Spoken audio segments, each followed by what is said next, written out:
Hey human, welcome to Everyday Affirmations with me, Blaine Katona. This month we're talking about anxiety, an old friend I've spent some time with through the years. I just read The Boy, the Mole, the Fox, and the Horse, and I cried, an ugly cry. If you have not read this book, I genuinely hope you go and listen to it on Audible. It's 1 hour. Get tissues, find uninterrupted time, and just sit and listen. There is something about the way the author writes and reads that is captivating. In the introduction, he says he sees himself in all of the characters, so I immediately thought, okay, I will see myself in these characters too. The boy as the unsure part of you, the mole as the comfort-seeking part, the fox as the guarded part, and the horse as the steady part. If you go listen to it, please come back and tell me if you were just as moved. When I said earlier that anxiety was like an old friend, I sincerely meant it. I suffered from anxiety attacks for a number of reasons. Over the years on my healing journey, I didn't focus directly on anxiety, but looking back, as we do with hindsight, I can see how it was slowly softening. Still, the memory remains. The tight chest, the racing thoughts, the stomach pain. My husband and I laugh about it now, not because anxiety itself is funny, but I spent a lot of time in hospitals for stomach issues. I did not know it was anxiety. Every doctor told me it was gas. What I love about the book is how feelings come up and are met with space. Not fixed, not rushed, not shamed. There's no sense that someone should feel anything other than what they're feeling. Every emotion is met with love, kindness, respect, and logic. I think I believed, maybe a little naively, that because my anxiety attacks had stopped, I would never feel anxiety again. I thought I would start this podcast, for instance, and this business as the emotionally captivating boss I know I can be. And then I launched, with very little social capital, might I add. And I watched the numbers sit at 0, and then move slowly. The first thought was, I have so much to say, but what have I just done? Then the old feelings around belonging and worth surfaced. And my imagination was more than willing to rehearse scenarios that logically and statistically were unlikely. What actually happened? My friends and family listened. Hey, they cheered. They continue to cheer. Random people listened. And my dreams are beginning to be realized. Not a single thing my anxious imagination predicted happened. Literally not one. As we do with every first episode in a new series, this week is about awareness. So, just notice.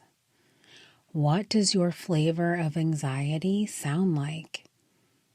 What does it feel like in your body? If you've been with me for a while, you might want to grab a notebook and start writing these thoughts down when they arise.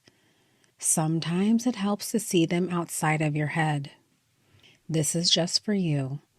You do not have to share it. I won't promise you that by the end of these 4 weeks you will meet every moment with perfect composure and effortless grace. But I will promise you this. You will have more awareness. You will notice where you can be gentler with yourself. And if you stay consistent with the affirmations, you will gain new language. New language shapes thoughts.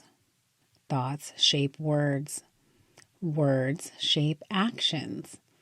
And actions shape a life. So, let's take a big, deep breath in. Quiet the mind. Open self. Now, let's begin.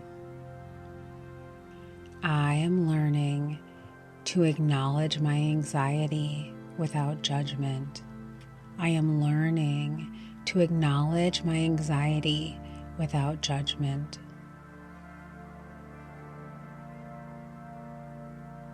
I am learning to see that anxiety is something I feel, not my identity. I am learning to see that anxiety is something I feel, not my identity.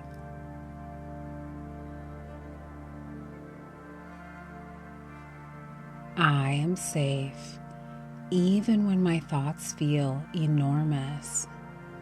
I am safe, even when my thoughts feel enormous.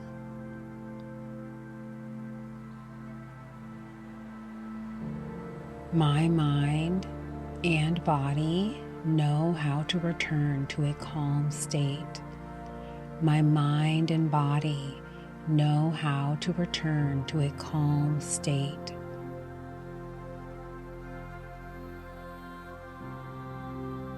I am learning to let anxious thoughts pass like clouds. I am learning to let anxious thoughts pass like clouds.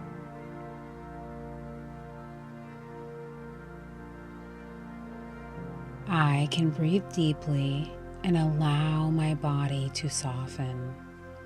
I can breathe deeply and allow my body to soften.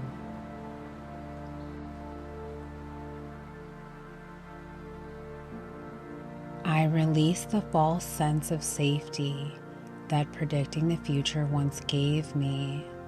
I release the false sense of safety that predicting the future once gave me.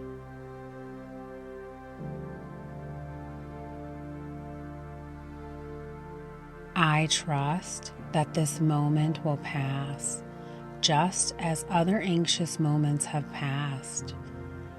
I trust that this moment will pass, just as other anxious moments have passed.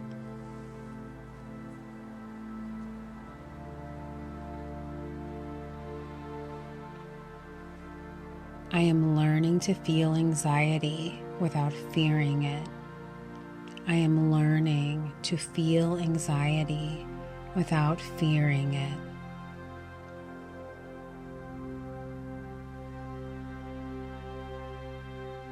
Feeling anxious does not mean I'm broken. Feeling anxious does not mean I am broken.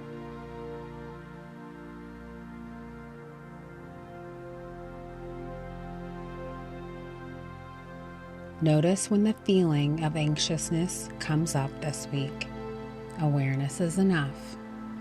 Until next time, keep affirming, keep believing, and keep becoming the change you wish to see in the world.